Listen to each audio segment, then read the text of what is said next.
Saint-Barthélemy, Saint-Barth pour les Happy Few, perle des Antilles françaises nichée au cœur de la Caraïbe. S'y rendre par les airs a aussi quelque chose d'exotique, et il est donc un peu plus aisé d'y accéder par la mer, à l'instar de quelques concurrents de la Transat Jacques Vabre qui ont convoyé leur bateau jusque-là depuis le Brésil avant de s'aligner au départ d'une nouvelle épreuve en solo, la Transat Saint-Barth Port-la-Forêt.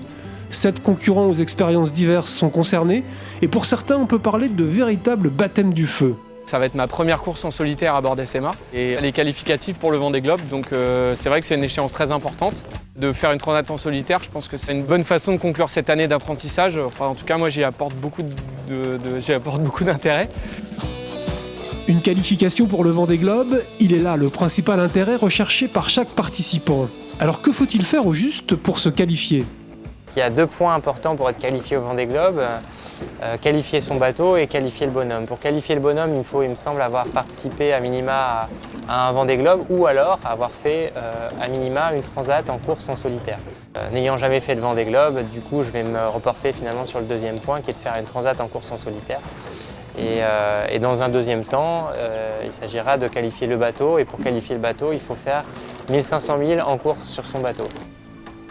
Morgan-la-Gravière a donc la possibilité de se qualifier, lui, en tant que marin, mais sur un bateau qu'il a loué, car le sien est en chantier suite à une importante avarie constatée lors de la Transat Jacques Vabre.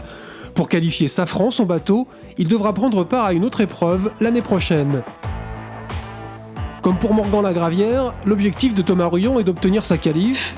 Il nous explique qu'il ne le fera pas à n'importe quel prix. Mon objectif, il est bien sûr de me qualifier. Après, c'est ma première expérience solo. Je vais faire attention à moi, je vais faire attention à mon bateau, je vais prendre le pouls un peu de tout ça, de voir comment je me comporte sur ce type de bateau en solo. Si on peut jouer au classement, j'essaierai bien sûr, parce que je suis un compétiteur, mais le but il est avant tout de essayer de me sentir bien sur le bateau et de prendre l'expérience qui me manque pour l'instant avant un Vendée Globe. Parmi les engagés aussi, Sébastien Josse et son foiler contraint à l'abandon lors de la Transat Jacques Vabre. Outre sa qualification, le skipper d'Edmond Rothschild va chercher à valider la fiabilité et l'efficacité des appendices du seul bateau de dernière génération présent à Saint-Barth. Selon lui, un épisode crucial à un peu moins d'1 an du Vendée Globe. Rien ne remplace justement ces 1000, ces transats qu'on est en train d'effectuer aujourd'hui. Ça nous donnera de la confiance pour le prochain Vendée Globe. C'est sûr que quelqu'un qui met à l'eau son bateau avec des nouvelles dérives au mois de mars l'année prochaine, je serai plus inquiet pour lui, ou il sera plus inquiet au moment du départ parce qu'il n'aura pas parcouru assez de milles sur son bateau.